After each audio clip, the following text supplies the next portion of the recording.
find myself missing just turning the TV on. Really? Let me just watch Con Air for the 5th time or something, cause it's on, you know. Right, fam? Like, Yeah, you know, I kind I of don't miss. remember the last time I used the television like that, bro. I really don't.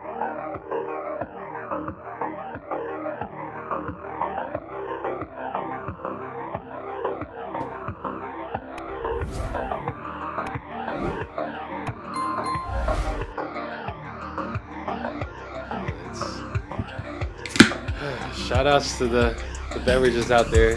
Hey, we're back. You hear what I mean? What's up with that? Yeah, what's up with that, guys? Welcome back. Episode 49, I think. Almost to 50, so thanks for rocking with us. Guys, Jake, back with us once again. Nimbus as always. Yep. Let's just get a little recap of what everyone's doing lately, man. I know Jake's been busy with building up the production lately. Yeah. Tell me about it a little bit. Yeah, man, things have been crazy. Been scaling up a lot. Been kind of just working on just like building the brand and kind of like making it bigger than like just myself. Like I'm in the process of hiring interns right now. I'm going to be interviewing a couple of them actually tomorrow. And hired a business consultant. He's been helping out a lot. Been doing a lot of music videos, a lot of commercials. Nice. Got a contract with 5 production companies now. I got 2 in Dallas. I got See one you out there with Mark Cuban too. Yep. You know? Yeah, we did Mark Cuban. Yeah. And we did Dirk on the same day. What? Did Mark Cuban Dirk Nowitzki on the same day. Oh, wow. And yeah, I got 5 contracts with different production companies from all kind of not all over America, but like now we're national. I got 1 in New York, got 1 in Minnesota, I got 1 in Atlanta, and I got 2 in Dallas. So does that mean you gotta pay taxes in all those states? No, because I contract with them, so everything is like, if I went to their state and shot, then yeah, for those projects. Gotcha, but you're contracting out of Texas. Each project is individual, so when they come to Texas and they hire me in Texas, all the laws apply here. Okay. Nice. Okay. I didn't know that. Yeah. That's cool. But if I went there, then yeah, I would have to pay based on the laws of that state. That's awesome. I believe, I think so. No, man, when you hit me up the other day, I was just glad to hear that you were still building everything up, you know? Yeah, dude, absolutely. Yeah. And I know, so what's the whole, like, hiring the intern process going to be like for you? Like, what are you looking for in an intern? Right now I'm looking for just an extra hand editing, and I'm also looking for a lead generator, so somebody that can send out emails, cold call a little bit. But I'm gonna be the one closing, so they're basically just gonna kind of like reach out to them, see what they need, and then when it's time for the Zoom meeting, they're gonna pass it over to me and take care of the meeting and close Yeah. the sale. That's how we do it at work too. I kind of send out numbers and shit, and then I kick everything to the closer. Yeah, no, that's how it is though. But we all need like an extra set of hands, man, and it'll give them a little more experience. It'll help them get their feet wet, kind of in the industry. And a lot of people nowadays are wanting to do their own thing. They're wanting to start like their own production company and stuff. So it'll kind of help them and get them comfortable with selling, get them comfortable with like doing commercials and like I guess industry standard like quality work. And but we're always looking for interns, always looking for extra. Yeah. So if y'all know anybody, holler at us. Yeah, and we can give you college credit. If you're a student, I can give you college credit on your for some of your classes as well. Official. Yeah, and it only requires 2 hours a day, 10 hours a week. So That's pretty solid, man. So what about you, Nimbus? I know you've been working hella. Honestly, hella man, hours. Yeah, between work, like blue collar bullshit, and trying to squeeze in time for this album I've been working on since last year, man, it's really just been like grind, and then when I get the time, I might, finish a beat or complete some writing for a song or something like that. But honestly, like I've laid low a lot between winter of last year going into this year. But I have a new album basically in the works. That's gonna be hopefully completed by like spring, if not summer, at the latest. And then really just working on trying to shoot more visuals, man. Shooting more visual content, getting that stuff ready, and then of I like course, that one you dropped the other day. With really, the cloud drop mic. yo, thank you, man. That was cool. I like Thank that. you. That's cool. You know how like you wake up in the morning and you're like, I gotta get some shit done today. I don't give a fuck what it is. It was one of those days, bro. I was just like, got up and like, I don't have shit to do, but I need to get something done. And naturally, I already had like a bunch of the clouds just left over and shit. So I was like, you know what? Let me do some interior decorum in the bedroom and just see if I can get some shit, together just to shoot some promo, because why not? Like our camera phones are capable of at least a little bit of 15-second to 20 seconds. You can get some vertical footage for sure. Yeah. You got a stabilizer. You can do some shit, Exactly. Boom. Exactly, man. So I figured since I had the capabilities, why not utilize it, and get back into that groove, because it just takes that step, getting into production and into like really putting your shit together, because who else is gonna do it if you don't do it, I feel that, dude. It's hard getting back into that like productive groove sometimes too when you've just been chilling, Yeah, chilling, working, Yeah. doing like, adulting and all that shit. And then, this was the first crib that me and my girl had together. So naturally, like when we moved into there together at the beginning of this past year, it was just like a whole new adjustment.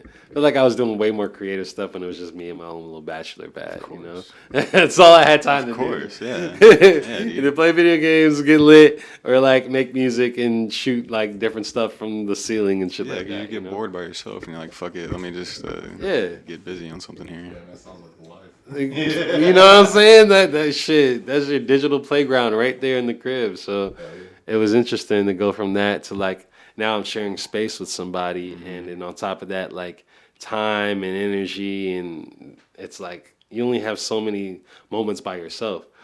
There was this survey that came out not too long ago that say men actually spend a lot more time in the bathroom just to get more time to themselves when they live with their spouse versus when they don't live with their spouse. And I get it.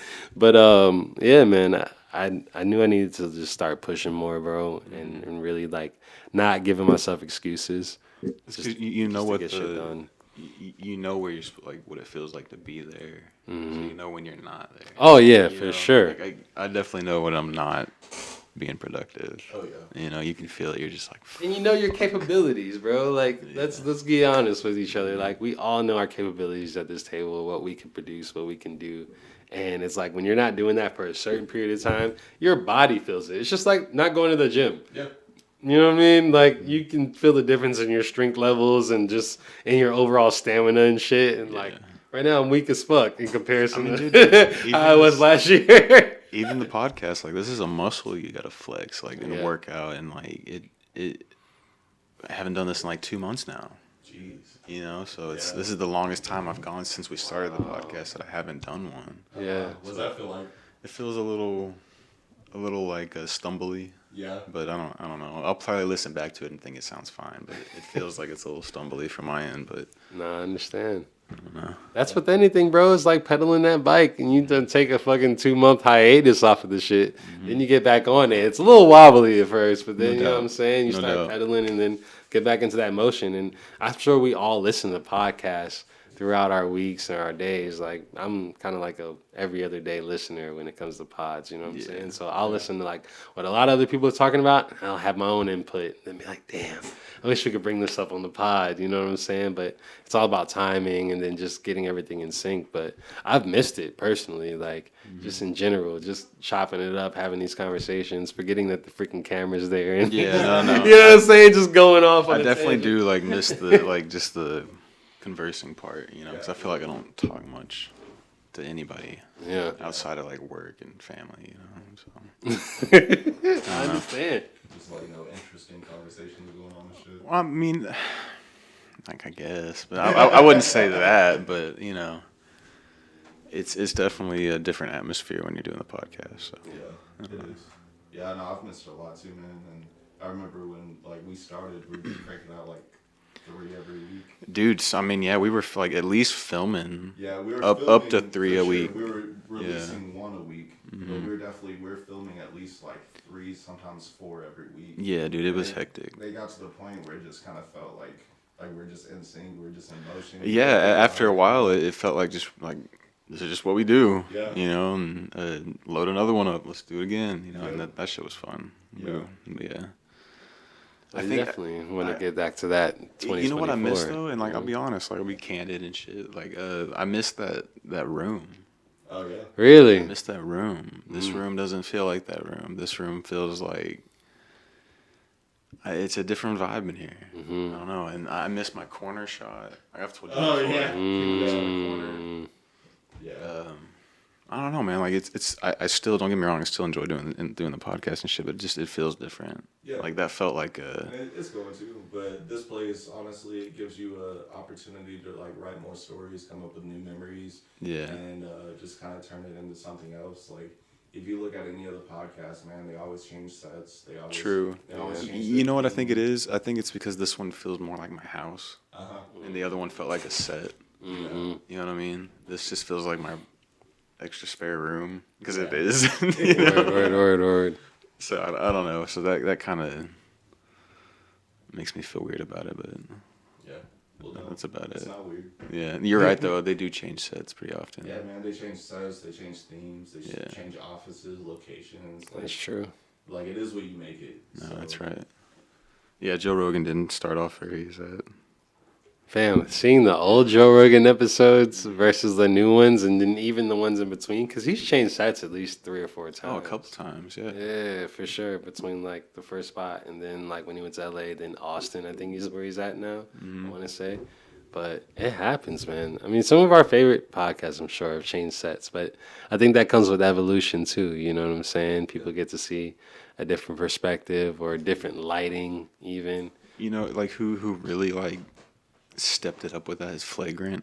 Oh yeah. Like they went from just like straight table talk yeah. podcast to like sit down talk show. Yeah. Honestly, You know what I mean? Schultz in general has, because even with Brilliant Idiots, they started off in like a radio room. Yeah. Like it looked like a little radio room, and there was no lighting. You could tell there was no lighting. They were going off natural lights because the fluorescents like come off green and it comes off real dim and dark. True. And now they do have like a full-on set, full-on talk show. And it's just crazy because even with him and Charlemagne, man, like the production on Brilliant Idiots now is pretty incredible. Dude, so Rogan was one of the first guests they had when they had the new like Flagrant set, and he was like, "Why did you do this?" He's like, "This is so unnecessary." He's like, "You just blew up what a podcast is. Like, this is a talk show now." Dude, he was also really shit-faced. Like, you Yeah. can tell he was shit-faced. That was a good episode. That was a great episode. No, Flagrant's become one of my favorites. Like they get a lot of good people in there. They do. And they have a good mix. And Alex, one of the guys that's on there, he also is on Brilliant Idiots. They actually shoot Flagrant out of the same studio. Oh, do they? Okay. Yeah, and it's like the same production staff, like Taylor, Alex, all those people, and like it is. But the thing is, it's like the same studio, same set, same people, but completely different shows. Like Schultz has really kind of mastered being able to like kind of flip between Brilliant Idiots and Flagrant. He's kind of turned Flagrant into his baby. Yeah. I mean, he's got a whole production team or studio rather. Yeah. You know. Yeah, and if you look at the cameras, bro, they're shooting on. I don't know exactly what it is, but they're shooting on some pretty big shit. Like it's the same stuff that they would use for like network TV. That's what I'm saying. It's like a 3-camera shoot. Yeah. You know, it's like a 3-camera sitcom rather. Yeah. Do y'all feel like YouTube has replaced network television? Yeah. In a sense. Like In a based off sense, of like yeah. how we get our media, how we get our news. Yeah. You know what I'm And saying? the fact with YouTube that when you go to a like quote unquote channel, you can pick what is coming on your time. Yeah. You don't have to flip channels and you don't have to go by the schedule of like broadcast. You can pick on your time what is going to be played. But you know what? Like I kind of like I find myself missing the just turning the TV on and Really? let me just watch Con Air for the 5th time or something because it's on, you know. 7 for my show to come on. Right, man. Like, Yeah, you know, I kind I of don't remember the last time I used the television like that, bro. I really don't. Think of it this way. So, like, you can download, like, any song now, right? Right. But don't you just miss kind of just, like, Turning on MTV2 and whatever's on is on, you know? Like, it's... Don't think about it. Yeah, like, or just going to, like, shuffle on your playlist, you know? Like, Yeah, I do. I do shuffle a lot. I'll be honest with you. That's probably the most, like, you know, random thing that I'll do in terms of ingestion of media. But, like, I don't know, man. I can't remember the last time I used real TV and real cable to, like, look shit up and watch it. I really can't. And then YouTube is like my everyday. Yeah, YouTube is definitely. I noticed it in myself because like when I sit down to like eat or something at lunch, I go to YouTube. I'm not going to like Hulu or Netflix. It's 98% of the time it's YouTube. Yeah, and even YouTube, like it's like the source of what we would call like real, true, and like information. Like we used to look at the news and we used to look at broadcasts like they're telling us the truth. Now everybody looks at broadcasts like they're lying to us. Oh yeah. And then they go to the internet to find what's really going on. Exactly. So it's kind of crazy how it like contrasts and it's kind of shifted between like the generations. That's so true. You have way more power in what you can actually receive in that regard versus the television. It's like, oh, they choose that broadcast. They have it all written out already. Yeah. It's already staged. And it used to be like that with the newspaper. Like you would read an article in the newspaper and then you go to TV to hear people talk about it to see what's really going on. Yeah. Now you watch a news or like a televised news show and then you go to the internet and like watch a podcast to see what's really going on. Exactly. And, like, to get an average person's opinion on it. It's really crazy.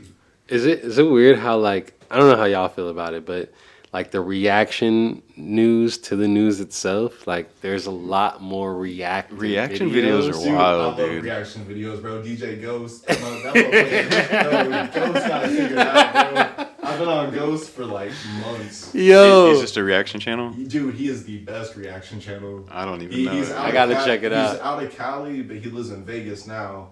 And when he first started doing it, he was homeless and he was doing reaction videos in his car. Oh, and wow. now he's got like a whole setup in his room. He went from the car to an apartment and now he's in a house. Okay. And he's the most successful. He's got probably like 4 channels and each one of his videos has like 100 to 200, 300,000 views. really? Yeah, and he's DJ consistent Ghost. with it. And it's because he knows who he is, and he knows, like, he's really good at reading people. Like, he calls it stereotyping. Yeah. And like he doesn't watch the videos before he goes live. When he goes live, that's his first time watching it. So you get Genuine reaction. Yeah, you get a genuine raw reaction. Gotcha. And that dude, he's got it figured out, and he's just like naturally himself, and people love him for that. I gotta check this out, DJ Yeah, Ghost. DJ Ghost, bro. He's The reaction videos, man, it took me a while to kind of get used to it because it's just weird seeing a video and then like another person in the edge of the screen like doing their own thing. But there's a lane for it though, like for sure. There's obviously a lane, but it's just something that I never really got into. Yeah. There's certain people that are funny as hell, but I don't know. It's interesting though how that there's subgenres to the genres itself just on YouTube. Dude, yeah. And technically, like when you watch a reaction video, it's like watching 2 videos at once, like compressed into one. And there's some, like honestly, that I've seen from Ghost that I've watched because he does some of the no jumper stuff, and I would have rather watched his reaction before I actually watched the no jumper clip. Oh wow! Just because it's that entertaining, and he'll turn like a 15-minute clip into like a 45-minute reaction. Gotcha. So he just sits there and smokes like guava leaves and just fucking like gets high as shit and just tells you what he thinks. Did y'all see that? And he starts off. Pause the video, breaks it down. All right, now what we have here. He starts off every video like this. So look, bro. Like every fucking video. So look, bro. That's good. He gets right into it. That's good. He's got like a So Look, bro chain and shit. No. Yeah. He's got a whole chain, bro. Like, he's branded So Look, bro. So look, bro, he's probably got that shit trademarked. Probably. You know. Good lord. Yeah. All right, so I got some questions, guys. Just some shit that I've written down over the couple past months, I guess it's been. What's your like just favorite new artist you're listening to right now? I wouldn't call him new, but he's definitely like kind of on the radar, off the radar. Kenny Mason. Okay. Kenny Mason. He has songs with JID. Right. You know, a couple other groups, but he's a really dope artist, man. Like I've been fucking with him. He put out an album, I want to say last year, like November, called Seven. I want to say, or no, it's called Six, and it's pretty fire. Like he mixes a lot of different stuff. He also works with Paris, Texas. I don't know if you guys have listened to them or heard of them before. Yeah, Paris, Texas is like a duo, but they got some dope shit out there.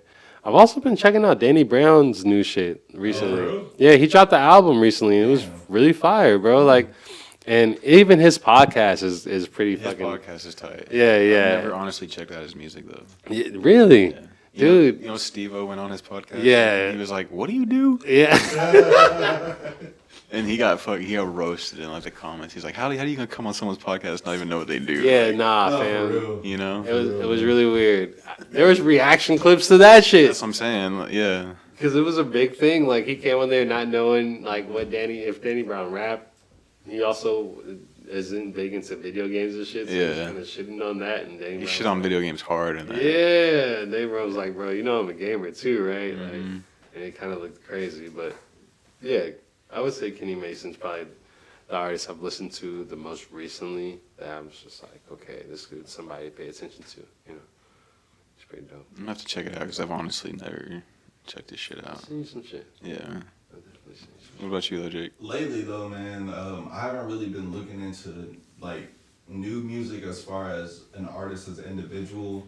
But Cole Bennett's new visual album that's out is really fucking dope. Yellow? Yeah. Yeah, I've been checking that out, dude. That shit is so fucking He's been sick. slowly And dropping everything and out. the production value, and he produced all the music himself. Dude, yeah. So he picked the artist. I He didn't did know some, that. some DJ Khaled shit, bro. Dude, he produced everything. Yeah, and he already had Yeah. in mind who was gonna get on each track, who was gonna have each verse. Like he produced everything, bro.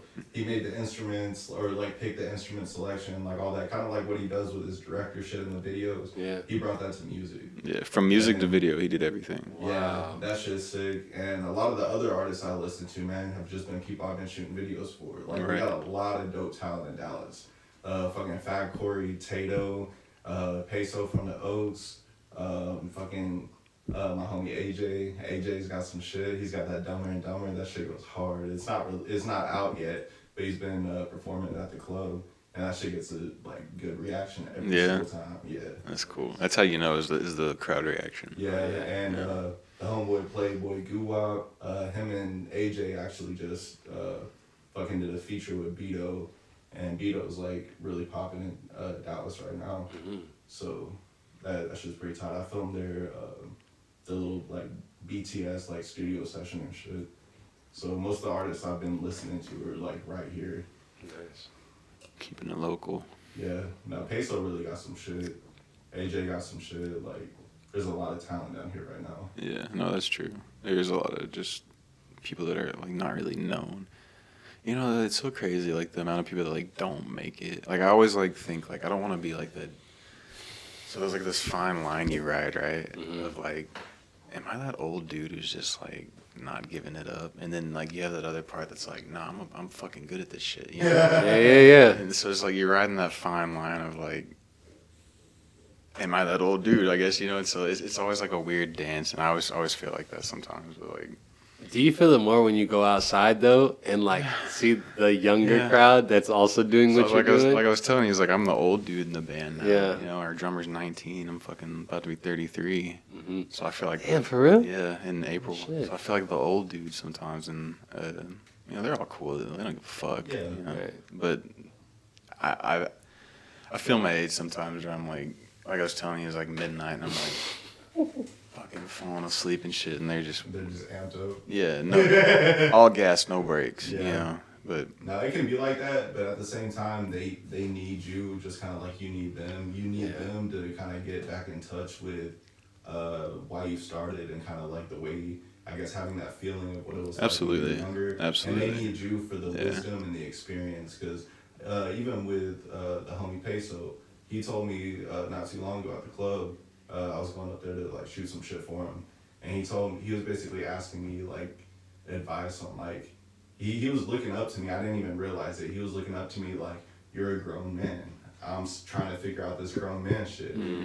He asked me about some advice with like him and like his girl and some shit, and he looked at me like I was an example for him. So that's what you can be to them, is like an example for what they have to expect. No doubt. I just never want to be like that dude. Like, God, you know, the cliche of like, we're getting the band back together from high school. Dude, like, no, that's you. I don't want to be that guy. Like, That's a mentality. Nobody else thinks understand that. you know what I mean? You're the one that thinks that. You're doing this to yourself. I guess. Like, nobody else thinks that. like imposter syndrome, man. Like, Yeah, I'm not supposed to be when here. you're on the stage, everybody's just thinking, hey, this band is dope. I fuck with that. They're not looking at him like, oh, that motherfucker 30, they're 20.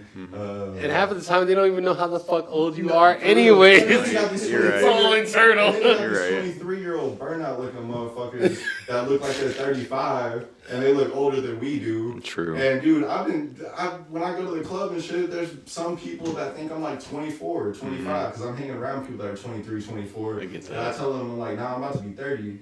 And they're like, no, really? And I was like, I could pass for 25 though, right? Damn. Like, Y'all got beards. Imagine how the fuck I'm 31 and motherfuckers still card me at the door every time because you know what I mean. And I feel it. Don't get me wrong. Internally, once that 11 o'clock mark hits and I'm outside, I'm just like, I could go home right now. And it's all right. You know what I mean? Like, dude, it hits me way more than before when I was 25 and I was like, all right, party's just getting started at 11. bro, like, don't get me wrong. I can still hang.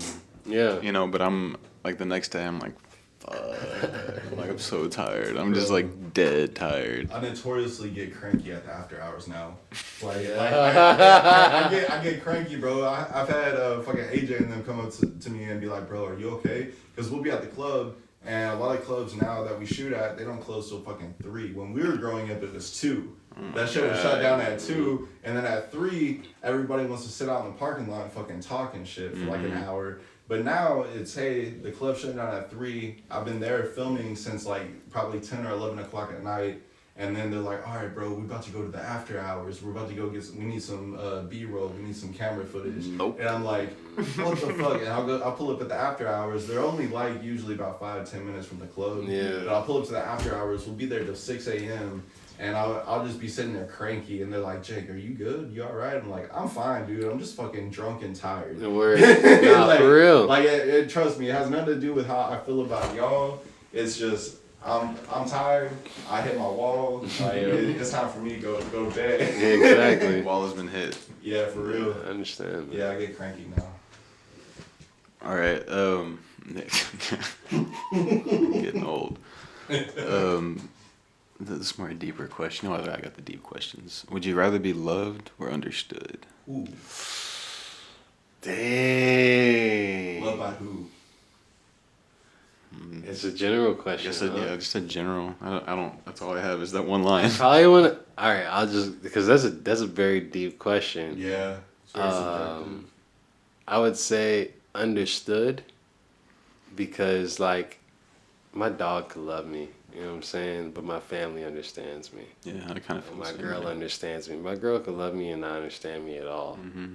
but I know she still loves me, right? But Yeah. when it comes to like someone truly understanding you, they can break down what you're already feeling, what you're already dealing with, how you actually like push that shit out and say, yo, this is the type of thoughts that are going on in my mind. But when they understand it, it feels different. Like it's like, like they can relate or even just truly get it versus just like, oh yeah, I love you. Like, you know what I mean? It's like, all right, cool, but do you get it though? No. What the fuck you talking about? I feel the same way, man. I think I'd rather be understood. Yeah. You know, like you. To know someone, like really know someone, is a special thing. It's not everyone. Like everyone has like a fucking mask, you know. But like to like really understand someone and know someone, like who they really are, is like on a deeper level, I think, than like. Because like you said, you can just love a dog. You can love like. And not know why. Yeah. Yeah. You know, like Or it'll be about the little things, but you still don't understand why the fuck they do the things they do. I love candy. You know, like, but to be understood, it also means that somebody took the time to get to know you.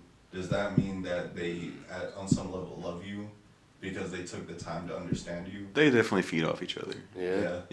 Yeah. I think you can't have one without the other. That's true. You know. Yeah.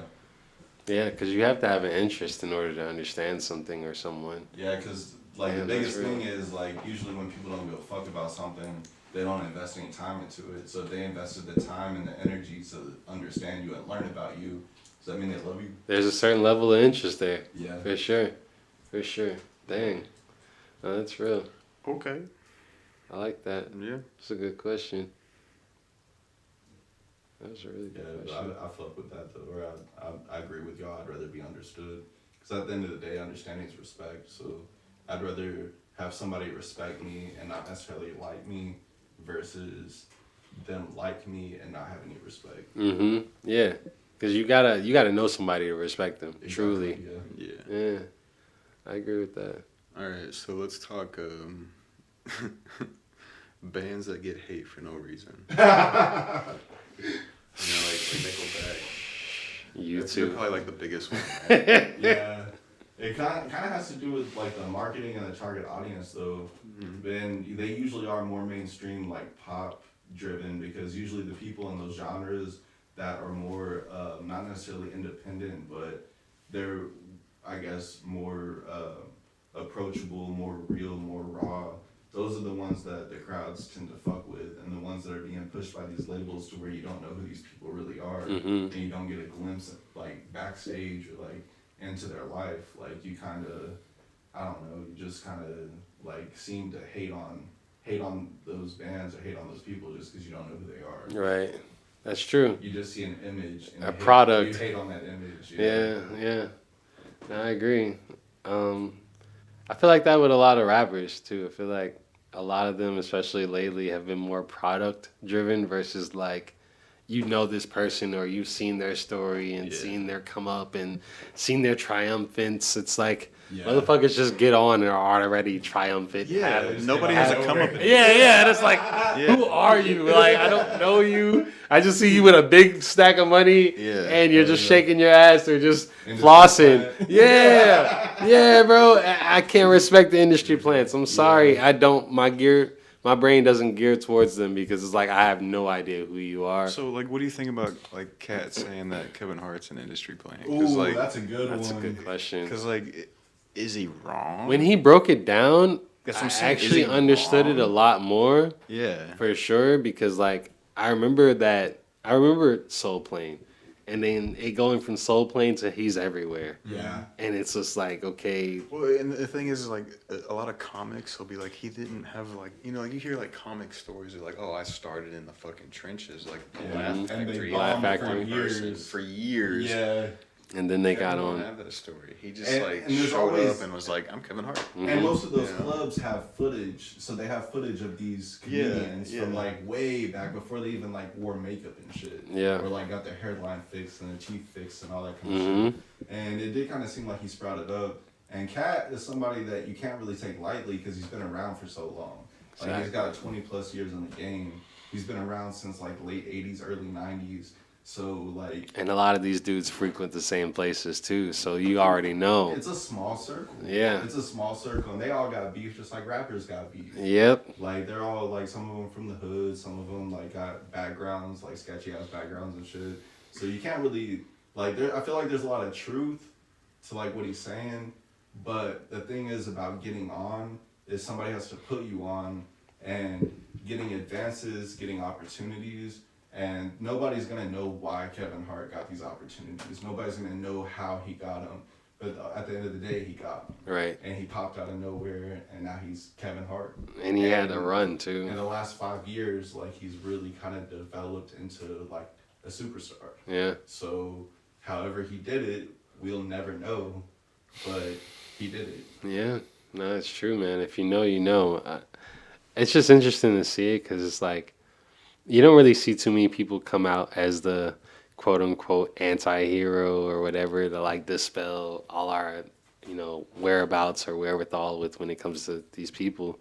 in these different levels and positions. But I think Cat, we were talking about earlier. I feel like he really shook the fucking internet up, He's a man. little peek Like, behind the curtain. yeah, bro, for real, bro. Like you said, he's been in the game for 20 plus years now. And it's a small circle. You would know everything about everybody, man. Oh, yeah. Because even just think about it locally with our circle, like the people that do what we do or similar to what we do, we all kind of know each other. Mm-hmm. So imagine if it was just on a bigger scale with cameras and production. Right. You see what they do on camera, and then you hang out with them off camera. Mm-hmm. So like, there's no way to really prove his claims unless there's some kind of like background video or audio. Mm-hmm. But I think that what he's saying, I don't think you should take it with a grain of salt. I think what he's saying, I think there is a lot of like fact in that. Yeah. But there's no way to prove it.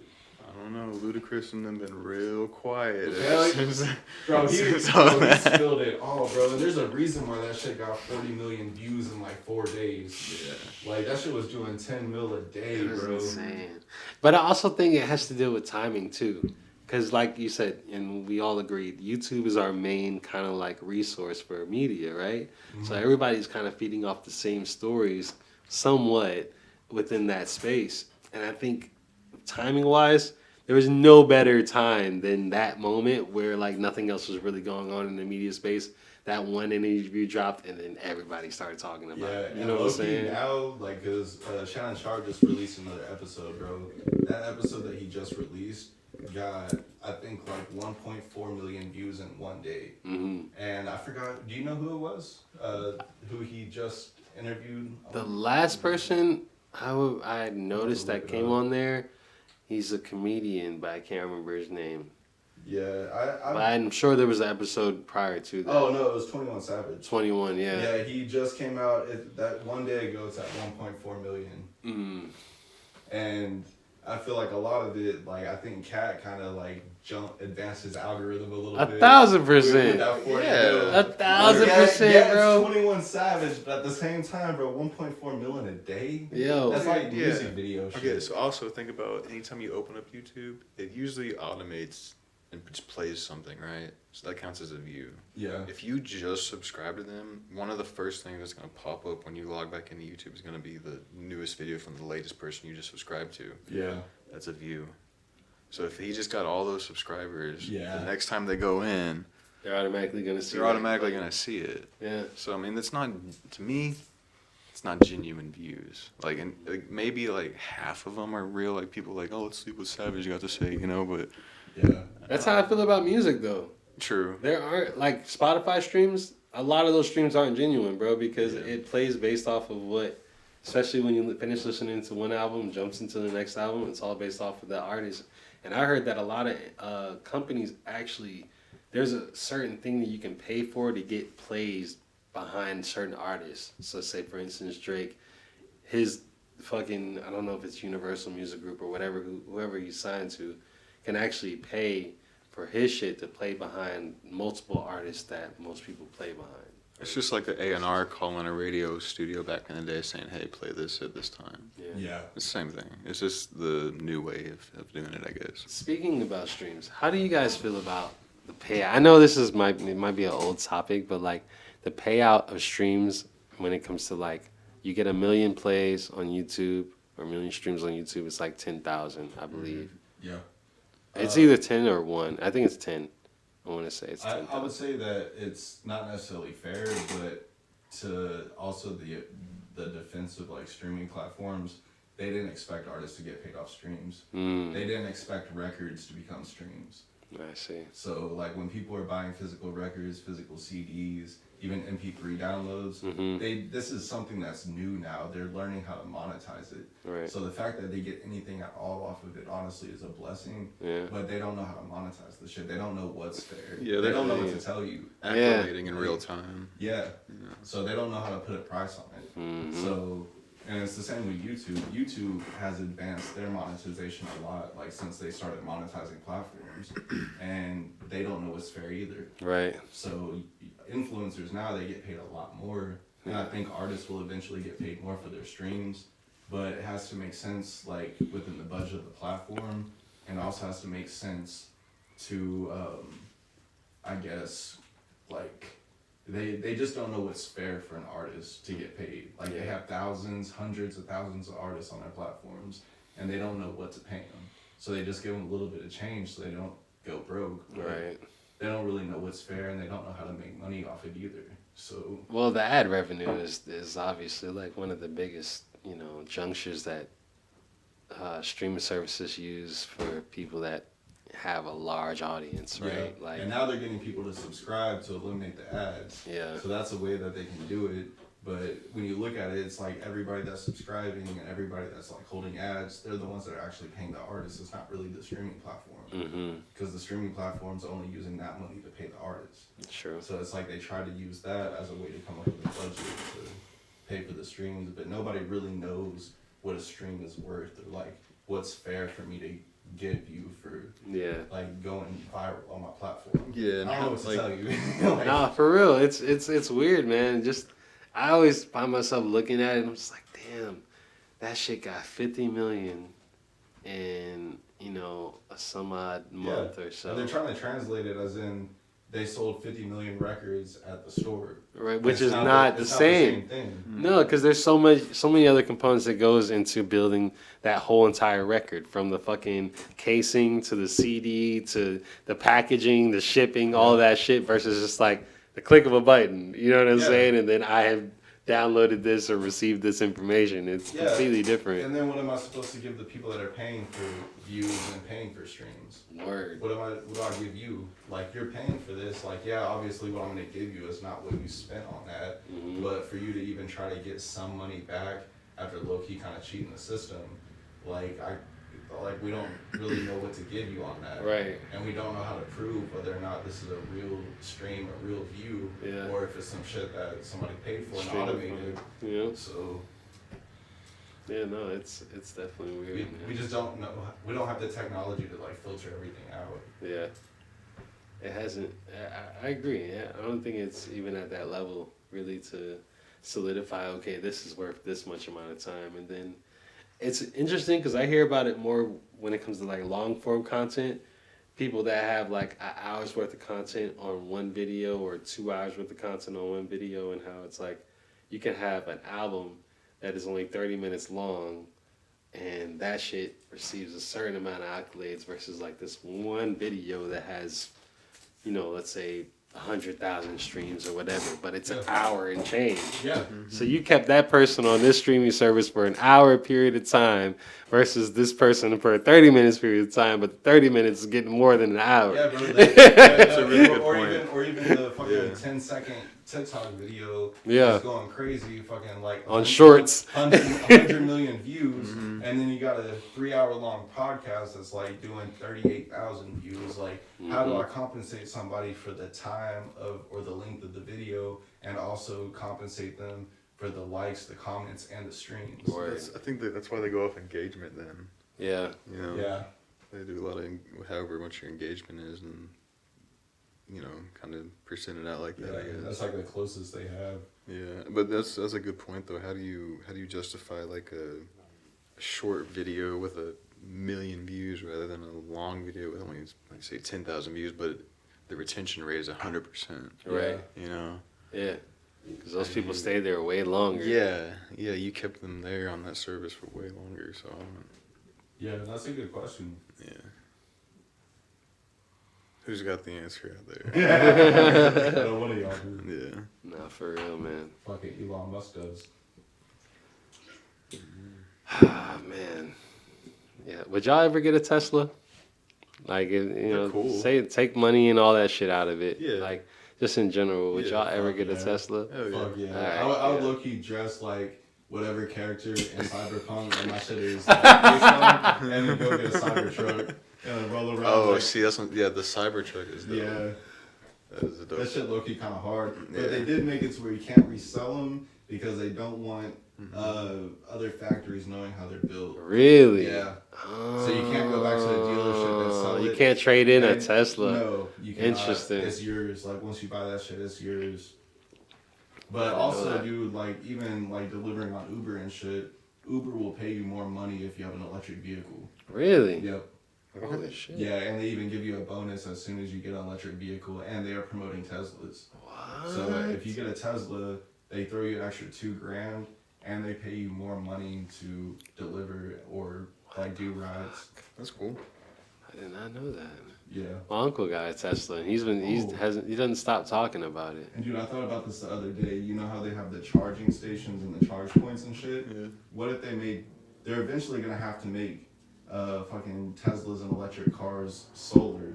So if they have a solar panel, what are they gonna do about how are they gonna I guess charge or be compensated for the energy that it takes to fuel that car? You know what I mean? Because you can, and anybody that kind of knows about technology or knows how solar panel works, they could probably rig their shit to put a solar panel on it or have it get energy from the sun so it charges during the day. Yeah, so it yeah. never really goes out. Yeah, no, I've seen they sell those. They do? It's like a mat. You lay across. It's a mat. Plugs into your fucking battery charger, and you just lay it across the top of the car, and it charges. That's hard. Yeah. Really? That's hard. I've seen those. Damn. Yeah. And then it kind of makes it to where you don't have to pay a high electric bill. And you don't have to go I'm to sure. a charge point. I'm sure it's just an emergency thing, you ran out of gas. Yeah. Yeah. It's probably a It's probably use. slow as shit. Yeah, no doubt. Yeah. It'll probably just get you from point A to point B to another charge station. But yeah, they do make those. Yeah, that's cool. You think it'll ever get to the point where they are just fully solar to where we don't have to plug them in and charge them I don't think that the sun puts off enough energy to charge everybody's? Yeah. That's They would need. Yeah, they would need. It puts charging off enough stations. energy. It's just a matter of harnessing it and getting it through the transformer from solar to whatever AC DC, whatever kind of voltage they use. Oh, okay. I don't think That makes sense. it would take too long, I think, to charge. Oh, okay. I don't know, but Yeah, I'm not a physicist. I don't know physicist. either. But shit, it's an interesting theory though. I think eventually at some point gas is gonna go out, go extinct. Hell yeah.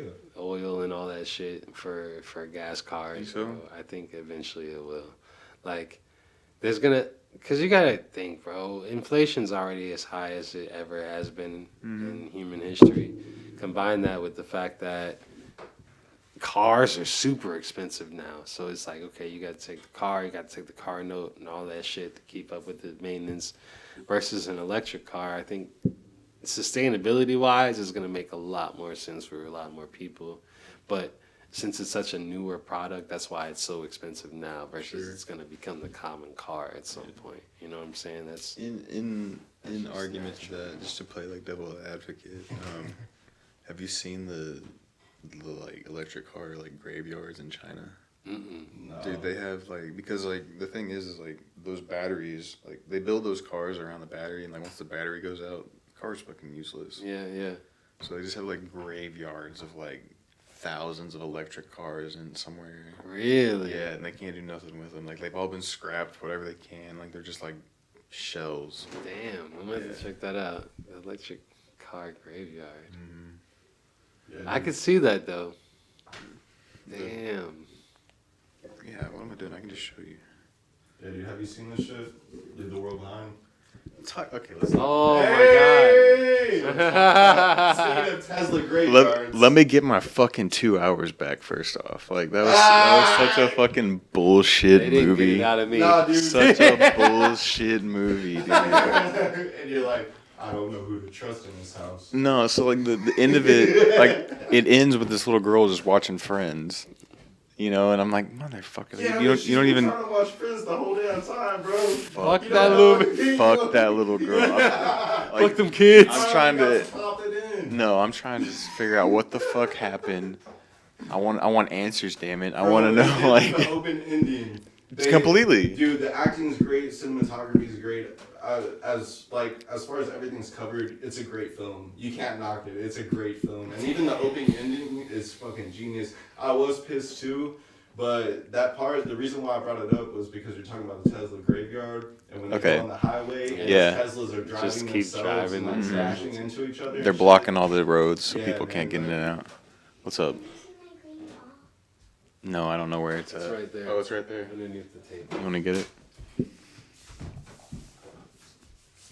Yeah, man, and they played off a lot of social issues as well. Mm-hmm. They made the two families like white and black, and then they both didn't trust each other, and then they brought up like points of race and points of like equality. No, I and mean, shit. I guess it was good in that aspect. I hated like a unresolved like story Yeah. where it's dude, just like nobody left likes open open ending. and like it just cut to black. Like fuck you, like Have you seen it? Yeah, I saw Yeah. it. What'd you I think? saw it, and I feel like I agree with Nick 1,000%. It was like super open ended, and they led up with so many good factors just to they could have built off so chop us off a much, cliff. dude. You know what I'm saying? And I'm just like, Yeah. damn. Yeah. You know, because I could see, all right, with the fall of society, in my opinion, is definitely going to be electrical based to where everything's fucked that we need to utilize that requires Wi-Fi. But the way that they were doing it, and then just to focus on, you know, these two different families that are obviously from two different places, it just built up so much good shit for it to just, all right, you know, this is it. And I think honestly, a lot of that is based off the writer strike. I was bro. just about to say, like, I think The a lot writer of that, strike impacted a lot of the shit that we induced. a lot of that is like writers, and I feel like they're being pressured to, hey, I need this by this date. Yeah. You know, man, and fuck your ending. yeah. Yeah, word. So they're like, fuck it, let me just wrap this up real quick, and here you go. Yeah. Done, You it's know, done. If y'all want to reboot it later, cool. If not, well, we got. That's what you know that felt I'm saying? like. It felt like just someone is like, fuck this, I'm done. Yeah. Yeah, because it did Peace, kind of seem you know? like, because the whole film is a build-up. Yeah. So, like, it was building up the whole time. We're learning more information about each family Mm-hmm. like, the whole time. And we're also gathering more information about the world. And then the closest thing we have is you see, like, a nuclear, like, bomb thing kind of, like, in the fucking background Mm-hmm. type shit. And then that's all you have to go on. You don't know what happened. You don't know what caused it. Right. And then they start talking about, like, fucking China and shit. And then you're just like, yeah, but what actually happened? Exactly. And then they build up the whole time. And yeah, the little girl pops in Friends and game over. Black, That's all you- cut, that's- credits, that's all you scene. It's almost like the Cloverfield paradox, or Cloverfield in general. Like Cloverfield, it was basically centered around motherfuckers going through something and not knowing what the fuck is going on, and then you're seeing this camera going around, shit's happening, but you don't know really what's going on, and then at the end you see some shit that doesn't make any sense and is very climactic, and then that's it, camera closed, like. Yeah.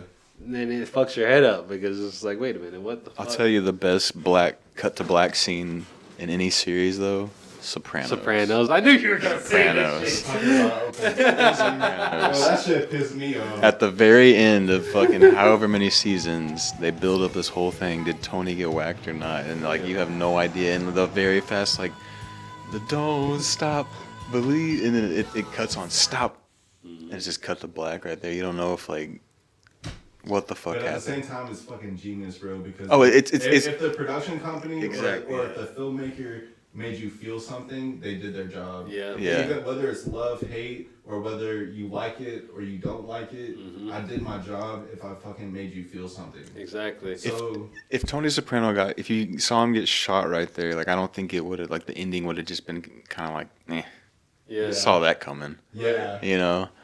But like since it just goes straight to black like that, you're just like, well, maybe it was this guy, maybe this guy did it, or maybe they didn't do it at all, or maybe it's just like, you know, it leaves you with that a feeling, like you're saying, you know. 1,000%. That's my favorite cut to black though. yeah, that was a good one. Yeah, it's definitely one of the most iconic ones for sure. 1,000%. People still talk about it to this day. Literally. Fucking Sopranos, man. Yeah, Sopranos is great. yeah. No, even Bird Box, like Bird Box, kind of was like that too. Did that one have a cut to? It didn't have a cut to black, but it had an open ending. Like you Yeah. didn't really understand what happened at the end or towards the end. That's how Lost was too. Lost got fucked up after Yeah. like the third or fourth season. Lost They was just started so freestyling, bro. Yeah, Like, you once could the motherfucker tell. started time traveling and shit, and going you down know, in the hatch. yeah, old boy had to Yeah. go to the hatch and reset the timer and all that bullshit. Then it was just like, then I don't know, man. I fucked with Lost in the beginning. It Oh, I was did like a too. family show. We had it Yeah. on the DVR. Talk about sitting down every day watching what something after Yeah. dinner? At the same time. Yeah, that Thursdays at 7, I think That it was a was. good callback. Yeah. Yep, that was a That very 7 good o'clock was callback. prime time. Exactly, bro. That was it. Like, fuck that the first season, the second season, Lost was incredible, man. The fucking black smoke that was going through the island and Yeah. shit, fucking motherfuckers up. It was crazy. Fucking polar bear on the island. It's like it started just freestyling. I'm telling you. Then once they started time traveling, that's when I was like, all right. John Locke was that dude, though. I ain't gonna front. Yeah. He was one of the coldest cripples I ever seen in my life. Right. Yeah. Got there and could walk again. That motherfucker went from crippled to killer, like in one season. He was just a badass motherfucker, boy. John Locke. Shout outs to you. If you're Shout out still to out there. Yeah, man.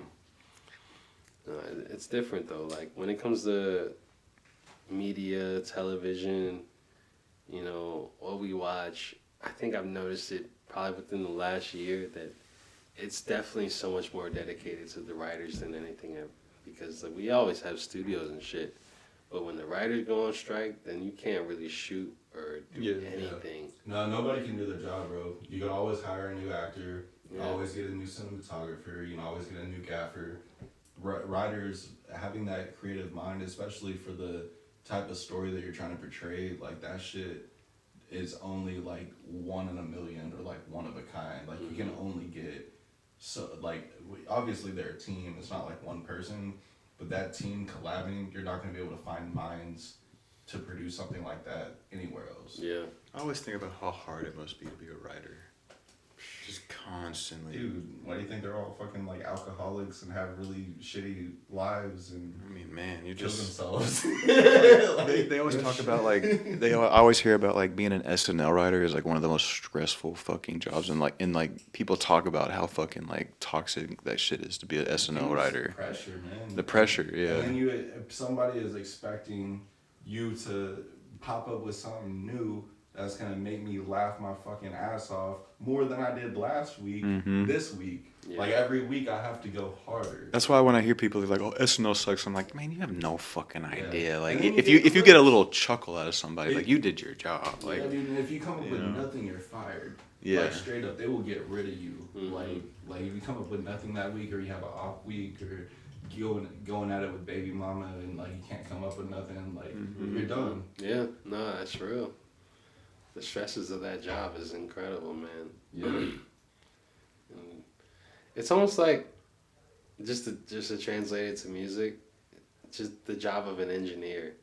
Like that dude that has to mix all that sound together, but then might get last in on the credits or might not even get mentioned on the credits. Or But get talked about. exactly, Yeah. like nobody knows that person, but they Yeah. really were the hand that made this whole entire experience come to fruition. Yeah, you know the producer, you know the artist, but you don't know the guy that laid the effects, came up with the vocal chains, Yep. came up with the fucking the gain staging. Exactly. Like you don't know who that is. And then don't let them have to do multiple people or multiple acts within the same session.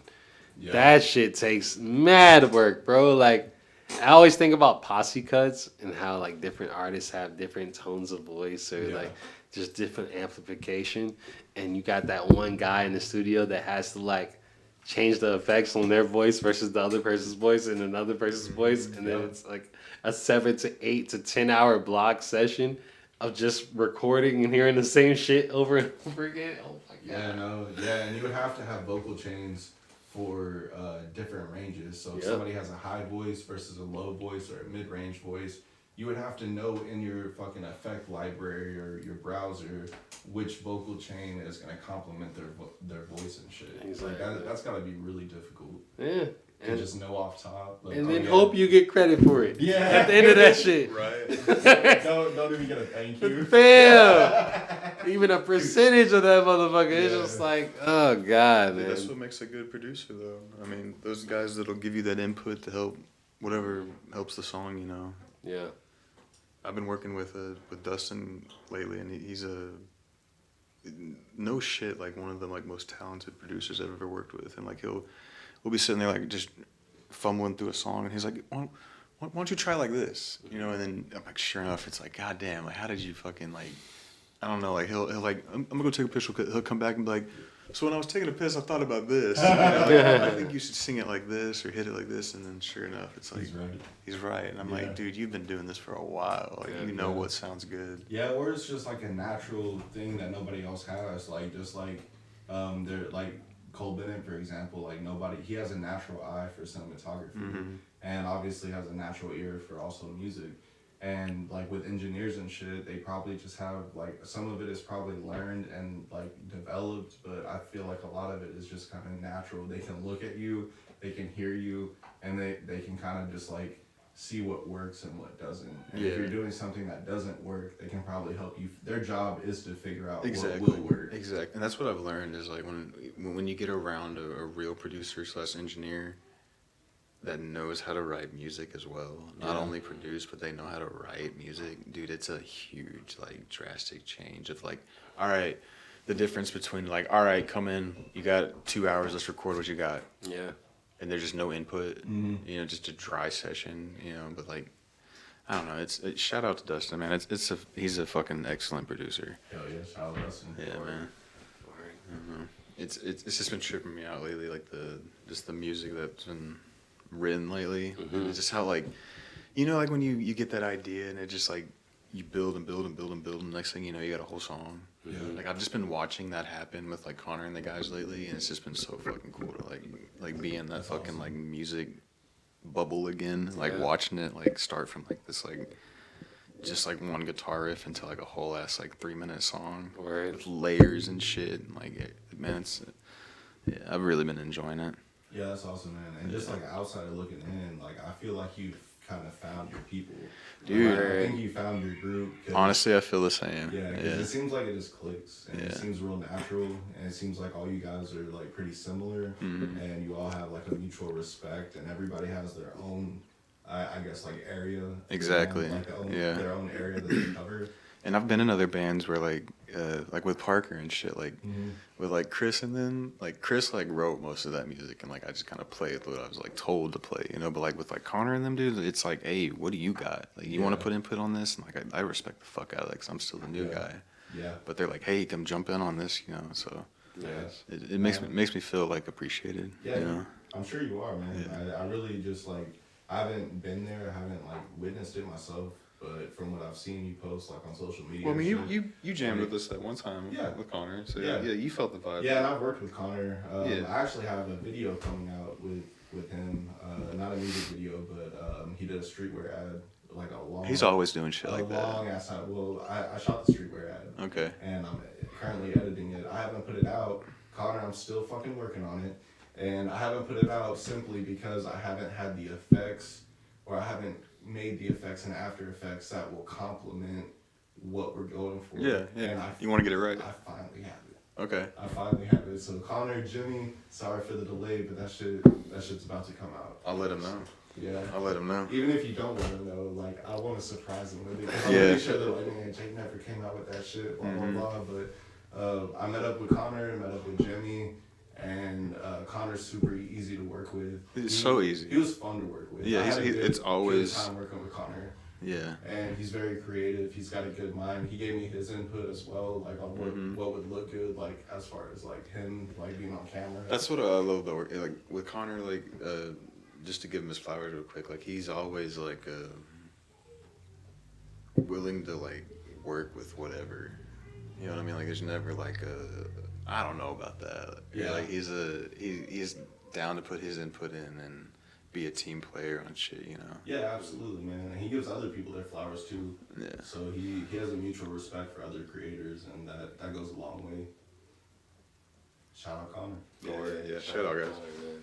That's And let me just say, come see us at SoWhat Fest this year. Yeah, we're playing, opening up for Under Oath, and I got a few here. I don't know who else is. Yeah, list it all, bro. Word. Name the list. Devil Wears Prada opening up for them. Yeah. That's fine. Yeah. Norma Jean, Mayday Parade. Hey. Silverstein, POD. Woo. You know, Switchfoot. Okay. Yeah. That's So a hell of a lineup. Nice. That's gonna be a good show, bro. it's gonna be dope, man. I'm gonna have to pop out to that. Yeah. Definitely come out, dude. Even if I can just get you to like film or what, Dude, get you a press pass maybe. I'm down, bro. Honestly, I could probably like it would help if you got it, just to have like a reference. But I could probably call them in advance and probably get one. Dude, I bet Mike would probably Yeah. get you in there. Yeah, Yeah, dude, I would love to do that. That'd be awesome. I'll see. Yeah, go ahead, do your thing, man. You might want to go downstairs. Oh yeah. Yeah. Yeah, but no, that's a great opportunity. That's like the biggest. That's really the biggest show I think since the 3-6 Mafia thing. Yeah, no, definitely. Yeah, I mean, we did that thing at Three Links in December, but this is the biggest one. Like, it's a festival. That one, dude, y'all had a crowd. Like, that shit was packed out. It was sold out. Yeah, that's awesome. And it's dope to finally see, like, not only you find your people, but it's dope to see, like, Connor and Dylan and, like, everybody kind of, like, start to get what they deserve. Yeah. And start doing shows that they deserve. They put a lot of work and a lot of effort into it. They have, man. They've been grinding for years. Yeah. And so they're finally getting that little oomph that they need, Yeah. I think. Yeah. No, that's awesome, man.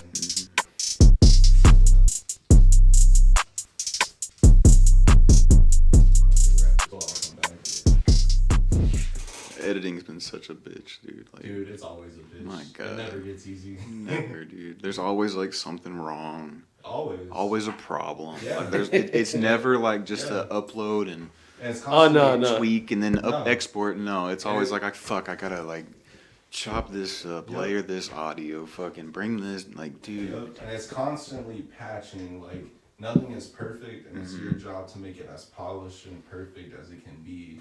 And you have to throw clips, throw little audio things, or like little sound bites. You gotta throw filters, EQ. Like, you gotta make the shit that's not perfect come off as it is perfect. And people just think you hit record and then you upload. Yeah. Nah, there's so much more to it, bro. Yeah. In post, I think post production is harder than just regular, just on set production, bro. Because you 100%.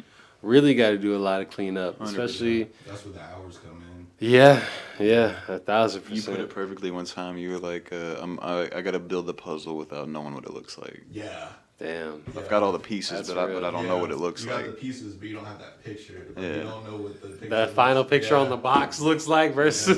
Damn. So there's no reference. So you're just like, okay, well. And you got 1,000 pieces. Yep. You're trying to find all the corners to that motherfucker. You're just playing Tetris all Yeah. day. You get your corners first, you know. Yep. Get your little title shots first or whatever. That's so real. Wow. Facts. Yeah. That's very real, man. Wow. But yeah. So, I guess with all that being said, we're gonna keep doing this. You know, get the repetition going again. And Yeah, build it man. back up. So. Oh, Yeah. It feels good to be back, though, honestly. Like, I was texting you the other day, and I was literally just at work, bro. I'm like, when we gonna get back on this horse, man? Because, you know, our creative things break up the monotony of our everyday life. Exactly. And we need that shit, regardless of what's going on in our lives, bro. We gotta have certain things that come into play that kind of just breaks up that everyday, I gotta do this, I gotta do that, I gotta do this. It's like, this shit is one of those things in my life that I really miss doing and that I think I truly need. I think we all truly need it because it's another outlet for our brains, you know? Something to look forward to. Oh, yeah, for sure. Just a little thing we'll get together, you know. It's a side mission in GTA. Side mission.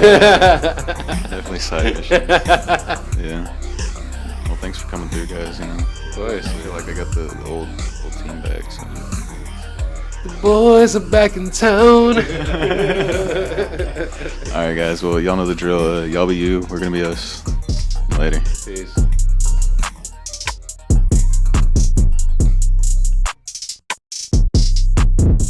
If you'd like to see raw, unedited, live episodes, follow us on Twitch at twitch.tv/whatsupwithdhat. To watch full episodes of What's Up With That, subscribe to us on YouTube at youtube.com/whatsupwithdhat.